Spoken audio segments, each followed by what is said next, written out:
Life has certainly changed since the outbreak of COVID-19. World leaders keep telling people that the pandemic will eventually go away and things will go back to normal.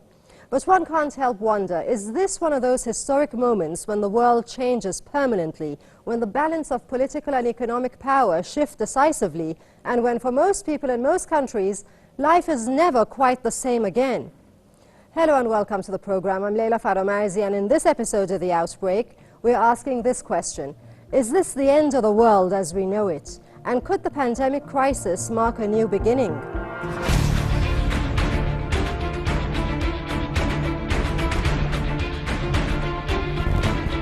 The United States and China have been engaged in a trade war for over 2 years now.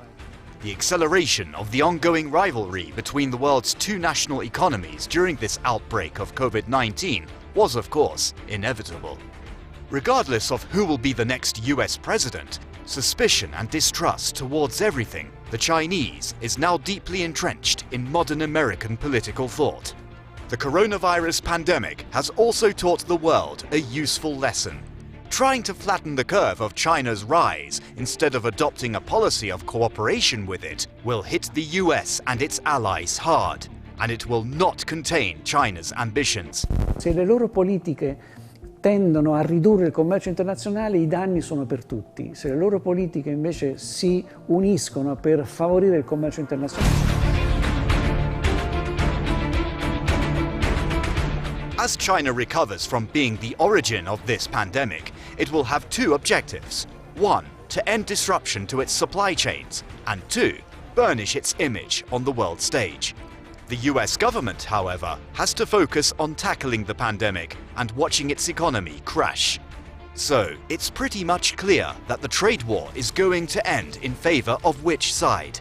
The range and speed of the outbreak in Europe and the US are due, at least in part, to a lack of strong political leadership and a ready willingness to burn the bridges once a crisis happens abroad. While the pandemic keeps wreaking havoc in Europe and the US, China is stepping forward as a nation that managed to defeat the coronavirus. Beijing can also double down its success by helping Western and other nations to contain the deadly virus. As for now, every government is being tested for its capabilities in combating the outbreak. Let's see what people have posted on social media about this. There are a lot of Americans who are angry at the White House for not placing lockdown, like this one. A lot of US citizens are also angry at their president, believing Trump is responsible for the coronavirus outbreak in the US. And there are tweets in which people criticize the US president for lack of response over buying healthcare equipment. Now let's bring our guest, James Carey, an editor at Geopolitics Alert, which is an independent news and analysis website from Detroit, for more on this issue. Hello and welcome to the program. In a post-coronavirus future, do you see a shift of power happening from west to east? I think right now you're already, as far as the virus response goes here at the end of March, you're already seeing a shift from west to east as China is the one to bail out, say, traditionally U.S. allies in the European Union. They've sent supplies to Australia. And then, of course, Germany, Italy, even the UK and things like that. And China sent some supplies to the United States. Normally, that's going the other way, which it's a strange difference to see. But you've already seen China definitely score all the PR points out of this crisis. Given this, do you believe China can push the US to the margin and take over as the world's first power? I think China definitely will push the United States out of the international leadership spot. A lot of the failure with other Western countries where China has stepped in, where, like I said earlier, that where traditionally the United States would be the number one ally, where you've seen China step in and delivering masks from Ireland to Serbia, China has already definitely replaced us as the soft power leader in the world. Thanks for that, James Carey. Talk to you again later. Indeed, the response to the pandemic in Europe and America has been slow and haphazard by comparison to Asian nations. This can in the future be translated as the West's incompetence.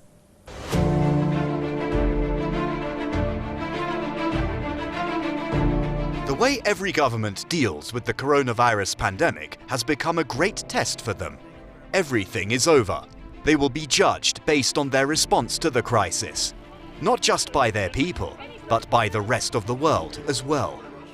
Now this can lead to big changes. Genuinely, pivotal global moments are actually quite rare. But we can say for sure that there can be no return to the pre-COVID-19 era. Having said that, it is safe to say that the pandemic will influence the future behavior of nation-states, governments, and leaders, and of course, their relationships. As for now, some analysts strongly believe that COVID-19 will accelerate the shift in power and influence from West to East. The reason behind it is quite clear.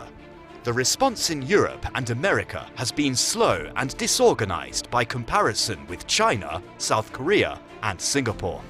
China and the US have been engaged in a series of trade wars for the past couple of years. Experts now believe with Beijing's success in handling the crisis, its economy will get back on track much faster than its rival, America. So after all this time, the end of this trade war is quite predictable. 重要的是有赖于西方主要的国家他们的政策。我发现他们的政策现在天天都在变，而且呢越来越接近就中国早期提出来的是严格的干预政策啊，比如现在很多国家城市都。The US government's pandemic leadership has been its own special brand of catastrophe.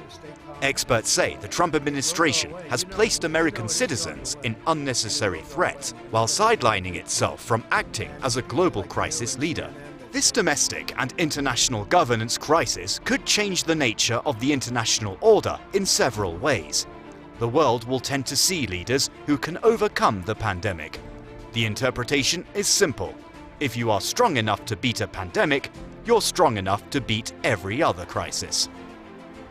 One thing is for sure, the pandemic unquestionably presents an era-defining challenge to public health and the global economy. However, its political consequences are less well understood. Let's talk to our guest once more. Welcome back, James. Do you think that the COVID-19 pandemic can cost Donald Trump the upcoming presidential election? Whether this costs Trump the election or not still seems to be up in the air. He currently has, throughout March, he's had about a 60% approval rating for how he's handled the virus response. He's got his approval rating in the mid-40s, which is not great, but it's the highest it's ever been for him. And honestly, it's not so much about him as it is about his opponent, Joe Biden, who has kind of been hidden during this whole crisis. He's made one live streamed chat kind of thing to, I don't know, maybe a couple thousand followers of his. Nobody really listened. Joe Biden has been absent. Bernie Sanders has been kind of at the front of the Democratic response, but I don't think the party's going to give Sanders the nomination. So seeing, Biden, who has been hidden, who has just as many charges on him as Donald Trump does as far as corruption goes. And now you see the sexual assault case that's come out at the end of March going into April here. That's kind of a developing story. Thanks again, James. We talked mostly about a drastic change in Sino-American relations in a post-coronavirus future. But will it affect Europe as well? How does this power struggle affect the European Union?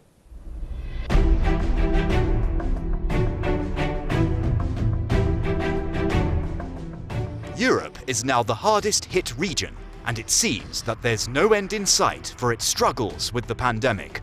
Normal life has been suspended across the continent, and the hit to the economy is immense. France's output is running at 2/3 of what it was last year. Germany has abandoned fiscal rectitude and along with the rest adopted a whatever-it-takes approach. Before the pandemic, the United States was the EU's greatest ally, but now it seems things are slowly changing. The China-US rivalry has often put the EU in an odd position. The trade war, the UK-Huawei 5G saga, and the US plan to exclude China from its high technology were all political forces Donald Trump used to push China out of the picture. However, the pandemic is changing everything. Both Europe and the US are now dealing with the outbreak. The bloc expected help from the US, but now America has to handle its own problem with COVID-19. The crisis pushed every nation to isolation and mocked the concept of globalization. After the pandemic ends, many countries will have difficulty recovering from the crisis, with state weakness and failed states becoming an even more prevalent feature of the world. 可以介绍到国外，因为到现在为止呢，就是还没有一个特异的有效的药，但是通过我们的总结呢，我们可以找到一些。The crisis will likely contribute to the ongoing deterioration of Sino-American relations and the weakening of European integration. On the positive side, we should see some modest strengthening of global public health governance. But overall, a crisis rooted in globalization will weaken rather than add to the world's willingness and ability to deal with it. Whenever there is a crisis, European Union leaders have the habit of saying that the bloc will emerge stronger. Sadly, they have been repeatedly disproved of this slogan, which has lost all meaning. Let's bring out our guest once again. So, James, what will become of Europe after COVID-19? Can this pandemic weaken the European integration? I think the pandemic and Brussels' response to the pandemic particularly will weaken the European Union as they come out of this crisis. You've seen Brussels' main focus on Italy as they try and deal with this pandemic to chastise them about their spending as they try to save lives. Brussels' main worry is the deficits that these Southern European countries run, similar to the way they chastised Greece when their economy was going under and they asked for aid. You're seeing the countries that basically aren't part of, the German-centric part of Europe. These countries on the outskirts of Europe or Southern Europe even, they're not an Anglo or German country. They don't get the consideration.